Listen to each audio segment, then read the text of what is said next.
ونعوذ بالله من شرور أنفسنا ومن سيئات أعمالنا من يهده الله فلا مضل له ومن يضلل فلا هادي له وأشهد أن لا إله إلا الله وحده لا شريك له وأشهد أن محمدا عبده ورسوله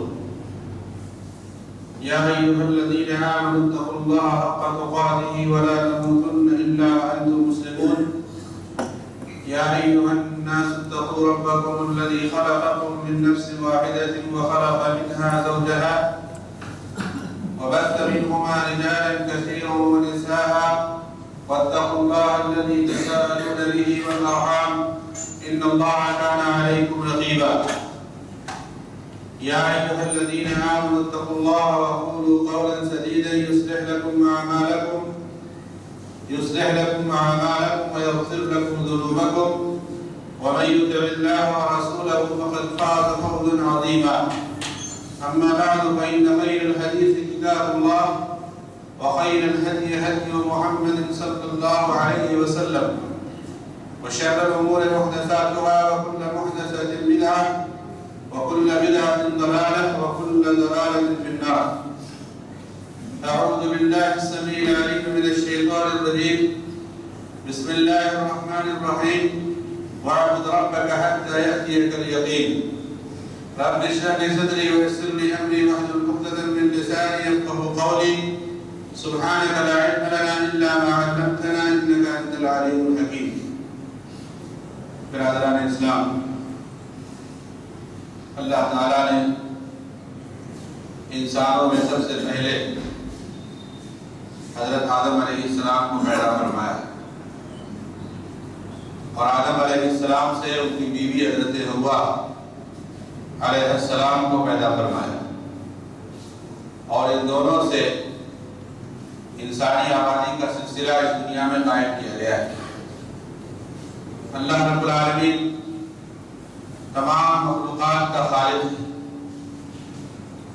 اور ہر چیز میں وہ اپنی تدبیر فرما رہا ہے۔ خصوصیت کے ساتھ ہم انسانوں کو یہ سمجھنا چاہیے کہ اللہ تعالیٰ نے ہمارے اوپر کتنی بڑی مہربانی فرمائی اور اس کی عظمت کے آیات نشانیاں ہمارے اندر کیا کیا ہے۔ اس سلسلے میں ہر انسان کو فکر مند ہونا چاہیے۔ اللہ رب العالمین کوئی معمولی ہستی نہیں ہے بلکہ وہ ایسی عظیم ہستی ہے جس کی عظیمت کے کنہ اور اس کی حقیقت تک کوئی بھی نہیں پہنچ سکتا، اس کی عظمت کا کوئی ادراک نہیں کر سکتا اور اللہ رب العالمین کی قدرت کا کوئی اندازہ نہیں لگا سکتا۔ اللہ تعالیٰ نے ہم انسانوں کو پیدا کیا اور ہمارے سلسلے میں جو بھی علم ہو سکتا ہے ان تمام چیزوں کا علم اللہ رب العالمین کو ہے۔ ہم انسانوں کے تعلق سے جو بھی معلومات ہو سکتی ہے کوئی بھی ایسی چیز نہیں ہے جو اللہ رب العالمین سے اوجل ہو۔ ہماری پیدائش سے لے کر موت تک اور موت کے بعد کے جو بھی مراحل ہیں ہر مرحلے کا بلکہ ہر مرحلے کے ذرے ذرے کا علم اللہ رب العالمین کو ہے۔ هل أتى على الإنسان حين من الدهر لم يكن شيئا مذكورا إنا خلقنا الإنسان من نطفة أمشاج نبتليه فجعلناه سميعا بصيرا إنا هديناه السبيل إما شاكرا وإما كفورا۔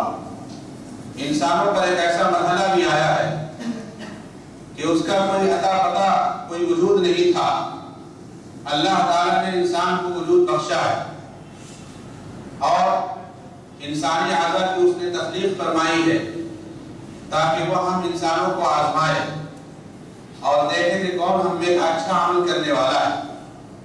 اللہ نے ہمارے لیے ہدایت کے دو راستے بنائے اور اللہ دیکھنا چاہتا ہے کہ ہم میں کون شکریہ ادا کر رہا ہے اور کون ہم میں کا ناشکرا ہے۔ تو اللہ رب العالمین ہمارے تعلق سے چاہے ہم ماں کے پیٹ میں ہوں یا ماں کے پیٹ سے باہر آ گئے ہوں ایسا علم رکھتا ہے جو علم نہ ہمارے والدین کو ہے نہ ہمارے اکابر کو ہے، نہ ہمارے اصاغر کو ہے، نہ ہم میں کے کسی بھی علم رکھنے والوں کو ہے، جو علم اللہ رب العالمین کے پاس ہے۔ اللہ تعالیٰ ہمارے بارے میں جانتا ہے کہ ہماری مدت حیات کتنی ہے، ہم اس دنیا میں آنے کے بعد کتنا رہیں گے، اس کا علم اللہ رب العالمین کو ہے۔ اور اللہ کو یہ بھی معلوم ہے کہ اس دنیا میں آنے کے بعد دنیاوی اعتبار سے ہم کیا کیا عمل کریں گے، اللہ کو اس کا علم ہے۔ اللہ تعالیٰ کو ہماری ہدایت کے سلسلے میں بھی علم ہے کہ ہم شقی ہوں گے یا سعید ہوں گے، نیک بخت ہوں گے یا بدبخت ہوں گے، اللہ کے علم سے یہ چیز مخفی نہیں ہے۔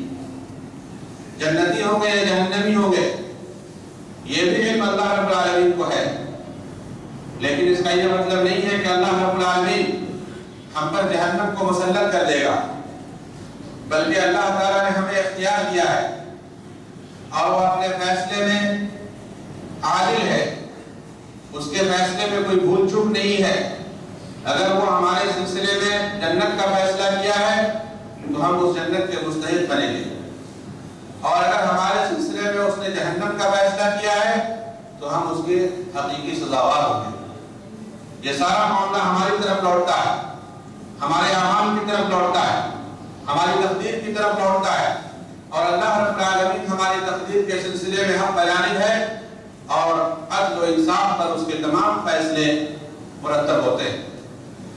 اس لیے اللہ رب العالمین کوئی اکراہ اور زبردستی کا معاملہ نہیں کرتا، بلکہ ہماری ہدایت کے لیے اس نے آسمان سے کتابیں اتاری، ہماری سعادت کے لیے اس نے محمد رسول اللہ صلی اللہ علیہ وسلم کو نبی و رسول بنایا، ہماری فلاح و بہبود کے لیے اللہ تعالیٰ نے دنیا میں علماء کرام کو پیدا کیے، ہماری ہدایت کے راستے کو کھولنے کے لیے اللہ نے جگہ جگہ مسجدوں کا انتظام فرمایا ہے، ہماری بھلائی کو وا کرنے کے لیے ہمیں جنت الفردوس میں داخل کرنے کے لیے رمضان المبارک کا پیارا مہینہ ہمارے اوپر لایا، اور پھر وہ ہم سے رخصت بھی ہو گیا۔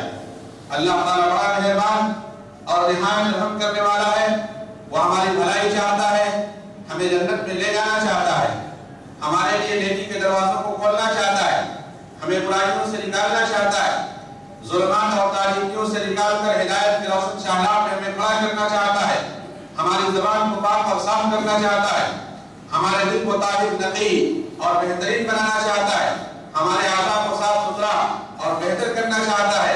اللہ رب العالمین ہمارے عقیدے کو صاف ستھرا کرنا چاہتا ہے، ہمارے اخلاق اور کردار کو بلند کرنا چاہتا ہے، ہماری نیت و ارادوں کو درست کرنا چاہتا ہے، ہمیں دین سے جوڑنا چاہتا ہے۔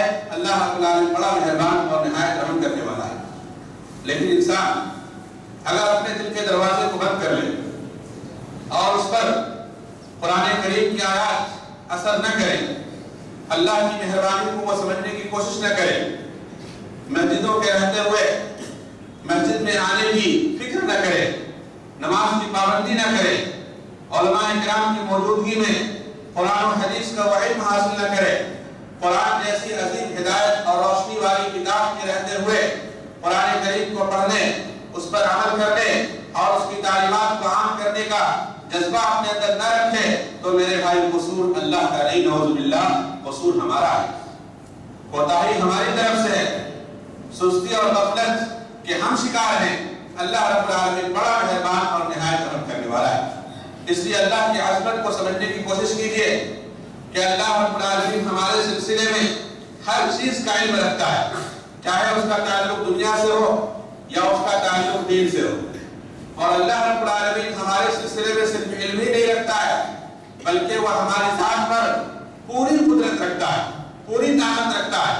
اللہ رب العالمین قرآن مجید میں ارشاد فرماتا ہے وَإِن يَمْسَسْكَ اللَّهُ بِضُرٍّ فَلَا كَاشِفَ لَهُ إِلَّا هُوَ وَإِن يَمْسَسْكَ بِخَيْرٍ فَهُوَ عَلَى كُلِّ شَيْءٍ قَدِيرٌ وَهُوَ الْقَاهِرُ فَوْقَ عِبَادِهِ وَهُوَ الْحَكِيمُ الْخَبِيرُ۔ اے نبی صلی اللہ علیہ وسلم، اگر اللہ تعالیٰ آپ کو تکلیف دینا چاہے، بیمار کرنا چاہے، مصیبت میں ڈالنا چاہے، تو کوئی بھی اس مصیبت کو ٹالنے والا نہیں، کوئی نہیں ٹال سکتا، کوئی اس کو ہٹا نہیں سکتا، کوئی دفع نہیں کر سکتا۔ اور اگر آپ کو بھلائی پہنچانا چاہے، خیر دینا چاہے، تو اللہ رب العالمین ہر چیز پر قادر ہے، کوئی اس خیر کو بھی نہیں ٹال سکتا اور اس سے آپ کو روک نہیں سکتا۔ اللہ رب العالمین اپنے فیصلے کو نافذ کرنے والا ہے۔ اللہ رب العالمین قاہر فوق عبادہ، اپنے بندوں کے اوپر ہے۔ اللہ کے اوپر کچھ بھی نہیں، اللہ سب کے اوپر ہے، چاہے وہ زمین ہو، چاہے وہ آسمان ہو، چاہے وہ پہاڑ ہو، چاہے وہ سمندر ہو، چاہے وہ نباتات ہو، چاہے وہ جمادات ہو، چاہے وہ جن ہو، چاہے وہ فرشتہ ہو، چاہے وہ انسان ہو، اللہ سب کے اوپر غالب ہے۔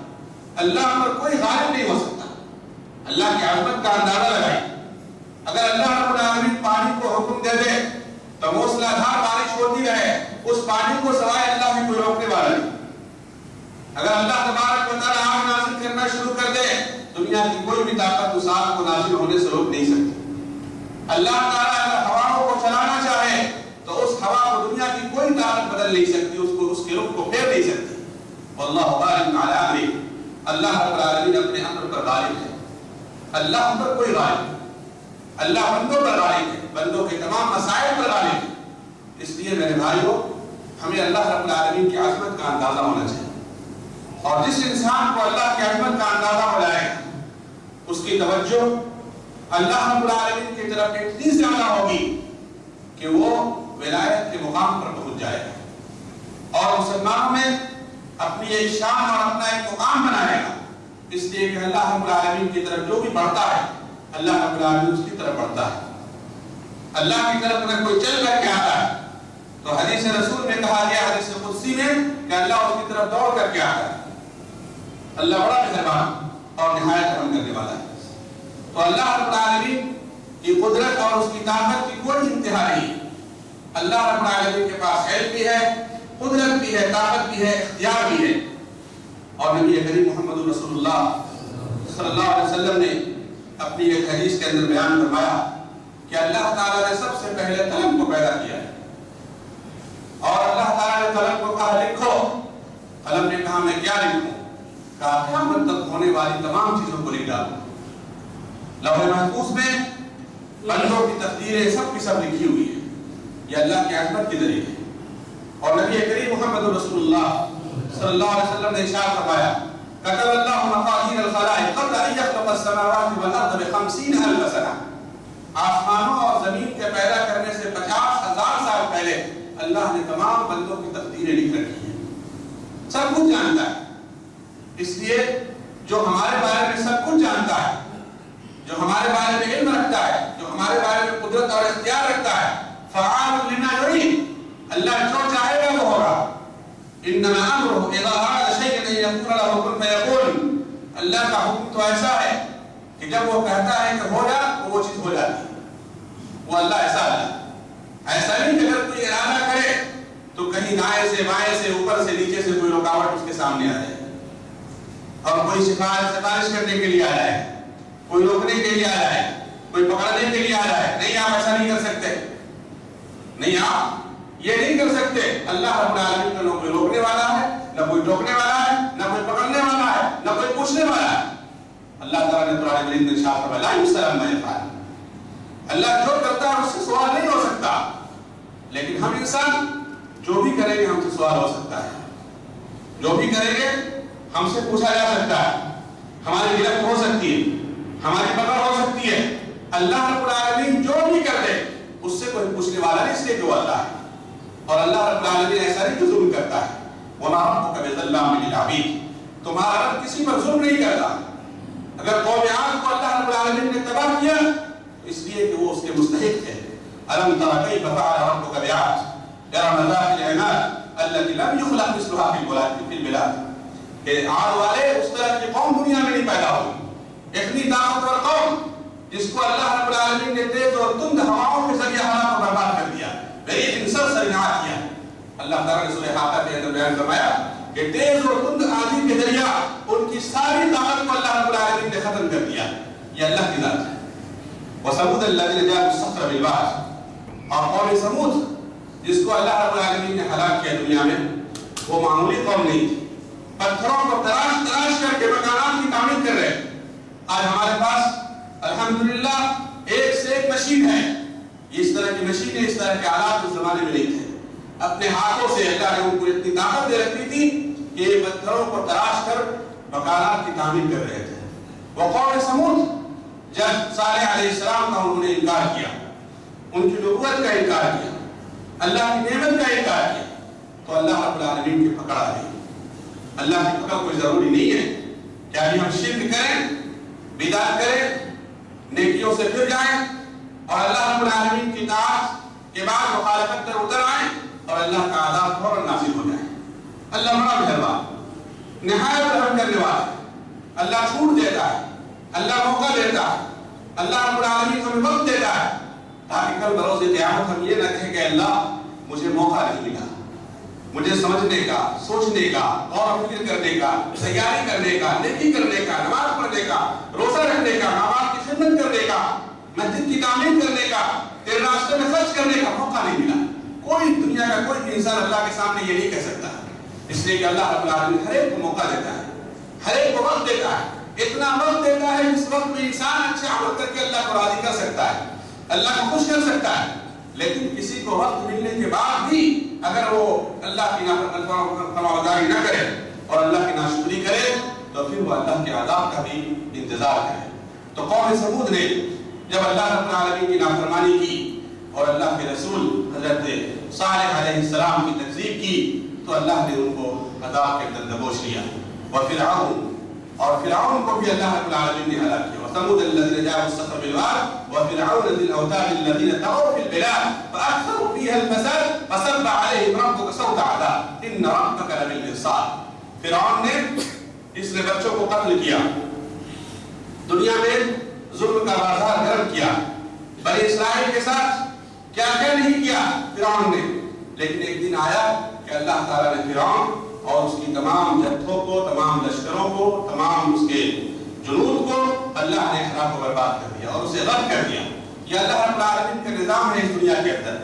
آج بھی بہت ساری قومیں نافرمانی کی زندگی گزار رہی, ظلم اور بغاوت کا آمادہ ہے, کمزوروں کو دبانے کی کوشش کر رہی, یتیموں کو ستایا جا رہا ہے اور عورتوں کو بیوہ بنایا جا رہا ہے اور بہت سارے مسائل سے مسلمانوں کو دوچار کیا جا رہا ہے. میرے بھائیوں, ایسے حالات میں ہمیں اللہ رب العالمین کا سہارا لینا چاہیے. جو اللہ ہر ایک کا علم رکھتا ہے, جانتا ہے کون کس چیز کا مستحق ہے, کون نعمت کا مستحق ہے, رحمت کا مستحق ہے, عذاب کا مستحق ہے, یہ ہمیں بتانا نہیں ہوگا, اللہ رب العالمین کو سمجھانا نہیں ہوگا. نعوذ باللہ, اللہ رب العالمین کو ہر چیز کی سمجھ ہے.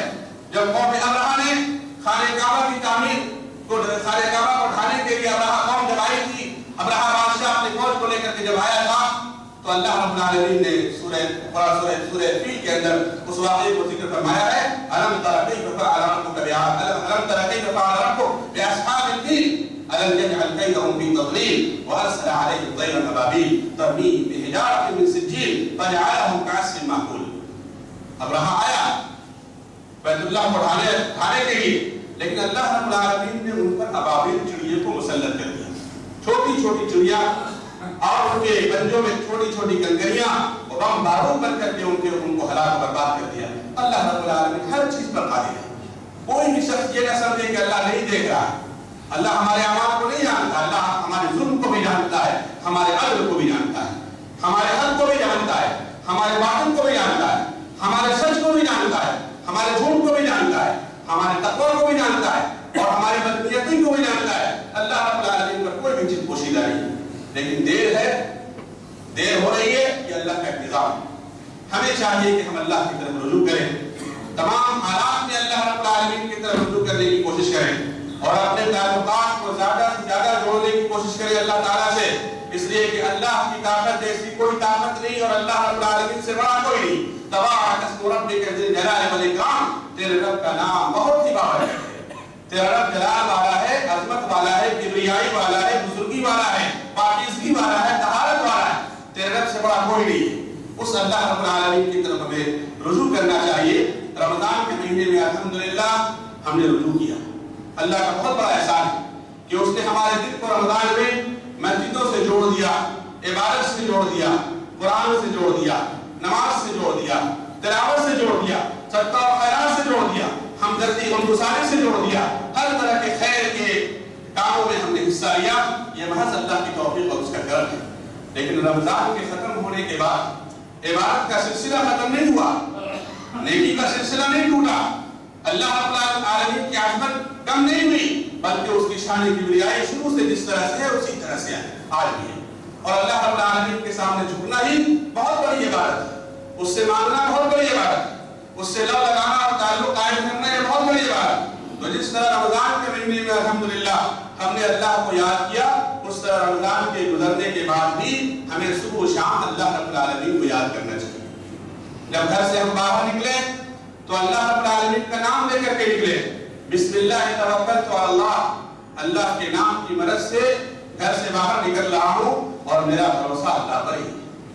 اللہ سے تعلق کبھی بھی نہیں توڑنا ہے، ہمیشہ اپنا تعلق اللہ سے جوڑ کر رکھنا ہے، اس لیے کہ ہمارے پاس کوئی طاقت نہیں، ہمارے پاس کوئی علم نہیں، اور ہمارے پاس وہ اسباب نہیں اور وسائل نہیں جس سے اپنے آپ کو ہم بچا سکتے ہیں۔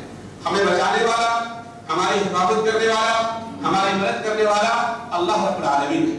اللہ چاہے گا تو ہماری حفاظت ہوگی، ہماری مدد ہوگی، ہمارا دین صحیح رہے گا، ہماری دنیا صحیح رہے گی، ہم امن و عافیت میں رہیں گے، اور ہمارے پاس ہر طرح کا خیر اور ہر طرح کی بھلائی ہوگی۔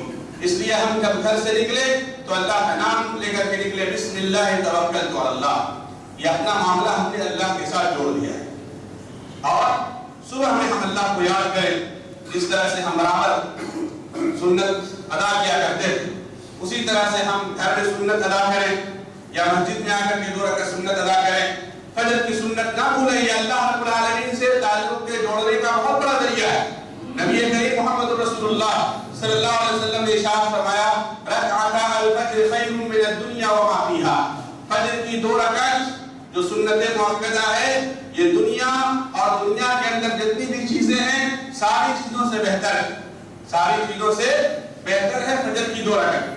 تو جس طرح رمضان کے مہینے میں الحمدللہ فجر کی 2 رکعت سنت مؤکدہ ہم نے ادا کی ہے اور اپنا معاملہ ہم نے اللہ سے بہتر کیا ہے، رمضان کے گزر جانے کے بعد بھی ہمیں یہ فکر ہونی چاہیے کہ وہ 2 رکعت جو ہم پڑھا کرتے تھے اس کا جو ثواب اور اجر ہمیں ملا کرتا تھا اور اس کا جو فائدہ ہمیں حاصل ہوا کرتا تھا، آج بھی فائدہ دینے والا حی لا یموت، وہ ہمیشہ سے ہے، کبھی مرے گا نہیں، اور جو ہمیں ثواب دے رہا تھا اس کا ثواب جاری اور ساری ہے۔